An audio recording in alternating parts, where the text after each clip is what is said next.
Muslimat dirahmati Allah, orang biasa buat baik, biasa penat untuk Allah, dia akan merasa terseksa kalau dia tak buat lagi macam tu.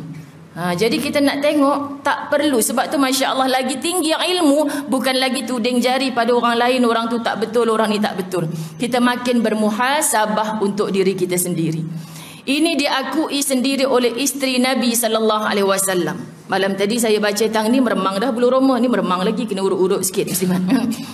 Isteri Rasulullah SAW siapa? Bila kita sebut Siti Aisyah radhiyallahu anha, kita gambarkan mudah-mudahan Siti Aisyah antara penghulu-penghulu syurga bagi orang-orang wanita. Muslimat dirahmati Allah, aku nak masuk ikut dalam syurga dengan Siti Aisyah. Kita baca kat mana-mana, kita dengar asatizah kita sebut, ya Allah, aku nak duduk dalam syurga bersama Aisyah. Sebab antara orang-orang yang memang diceritakan syurga dah tempat dia. So kita nak tiru siapa lagi muslimat? Nak masuk syurga dengan Siti Aisyah. Aku, kata Aisyah, walaupun dalam keadaan tidak ada makanan sekalipun, namun dengan separuh biji tamar pun cukuplah aku dapat usahakan untuk disedekahkan kepada orang lain. Berapa banyak kali rumah Rasulullah dan Aisyah tak ada makanan, cuma ada sebiji tamar muslimat, tetap didatangkan oleh Allah. Kita boleh tak kadang-kadang datang situasi pada kita muslimat, kita tengah tak ada duit ni, orang datang minta sedekah. Aisyah biasa macam tu, rumah dia tak ada makanan, bukan saja-saja orang datang minta sedekah kepada muka pintu Rasulullah dan Aisyah, tapi tak pernah merungut. Tak ada apa pun dalam rumah aku ni, yang ada hanya sebiji tamar. Dibelah tamar tu dibagi kepada orang yang minta sedekah. Sebab apa muslimat? Diajar oleh Rasulullah, bila orang datang meminta pada kita, jangan biarkan dia keluar balik dengan tangan yang kosong.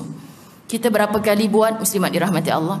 Ustazah pagi tadi sarapan 3 orang buta minta kena pimpin tangan, takkan nak bagi sampai 3 kali. Muslimat, bukan bagi dengan RM itu yang Nabi nak pandang, yang Allah nak pandang, tapi bagaimana kita melayan mereka. Tak bagi tak mengapa, tapi jangan biarkan mereka pergi balik dengan caci maki kita. Faham muslimat dirahmati Allah? Kalau kita mencaci maki, ada benci, ada sangka-sangka di dalam hati kita, itu juga sudah biadab, tak mengikut akhlak Nabi SAW.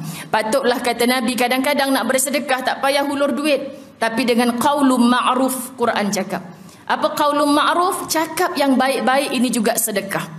Tapi kita mencaci maki, dahlah duit tak bagi, caci maki pula. Ada konsep sedekah tak kat situ? Oh, selama ni saya faham syurga tu untuk orang kaya je ustazah, asal orang datang bagi, bukan RM1, RM10.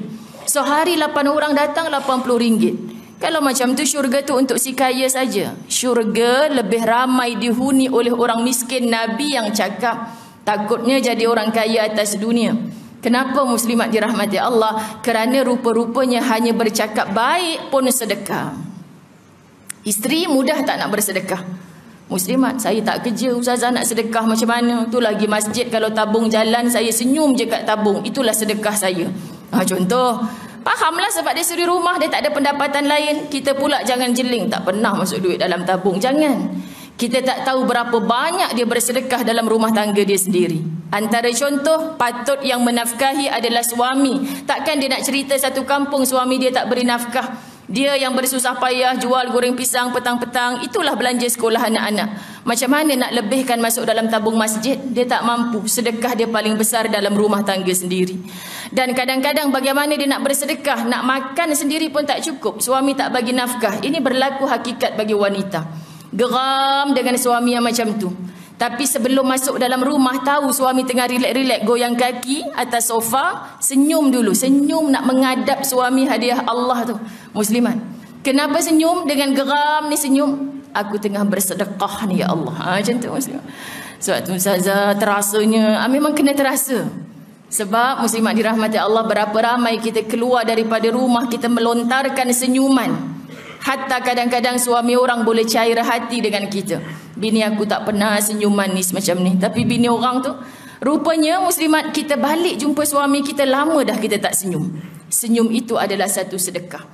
Walaupun kita tengah geram sangat ni, muslimat dirahmati Allah, senyum tu adalah satu sedekah. Bercakap baik, qaulun ma'ruf, satu sedekah. Sebab itu orang berilmu paling kurang, kalau dia tak boleh qaulun ma'ruf, tak boleh bercakap yang baik, dia lebih baik memilih untuk diam. Sebab dia tahu dengan diam ni kuranglah pergaduhan.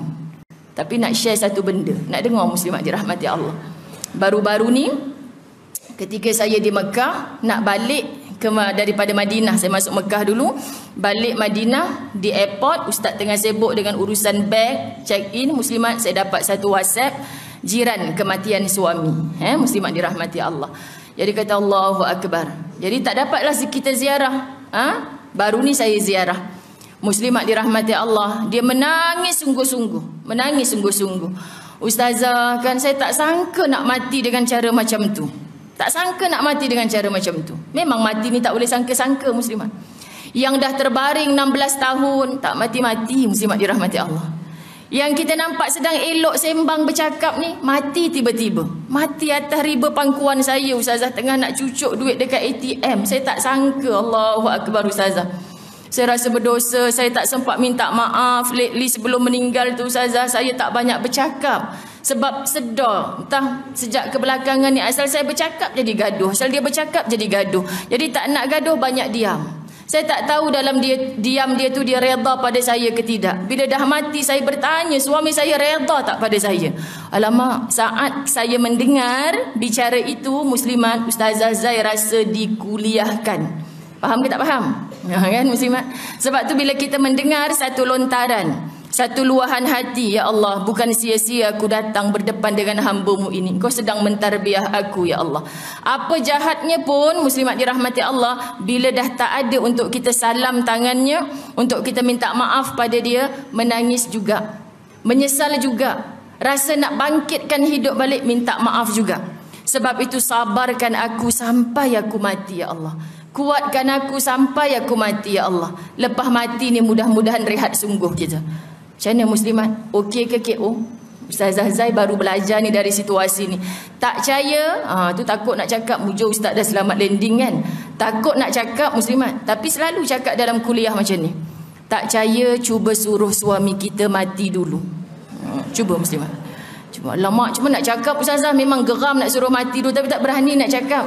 Sebab marah macam mana pun muslimat, bergaduh macam mana pun, mati dia barulah teringat. Kurang-kurang 4 orang anak ni benih dia ustazah.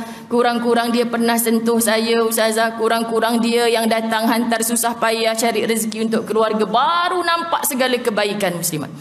Cubalah hari ini kita gambarkan penyesalan sahabat kita tadi tu adalah penyesalan kita yang diawalkan. Sebab tu kata sahabat seforum saya, Ustaz Fahrul Muhammad Jo, yang saya tak pernah lupa bahasa dia sebut apa, banyak orang duduk kat dunia dah dapat syurga yang diawalkan. Apa syurga yang diawalkan muslimat dirahmati Allah? Walaupun derita macam-macam datang pada dia, dia boleh tempuh, dia boleh datang dengan senyuman, dia boleh tahu ini hantaran Allah pada aku, nak sabar sampai mati. Tapi ada orang muslimat duduk dalam rumah besar, terasa seperti neraka yang diawalkan. Tak tenang dia. Sebab apa tak tenang muslimat? Dalaman ini tidak merasa nikmat apabila berbuat amal ibadat kerana Allah. Jadi kita nak testlah diri kita hari ini. Okay? Tapi mohon balik nanti, jangan pula ikut yang Ustazah Zai cakap tadi. Cuba try test. Abang mati dulu. Macam tu muslim. Dah kenapa Ustazah Zai ajaran sesat ke? Lah, nak tengok. Saya rasa saya takkan nangis kalau abang mati muslimat.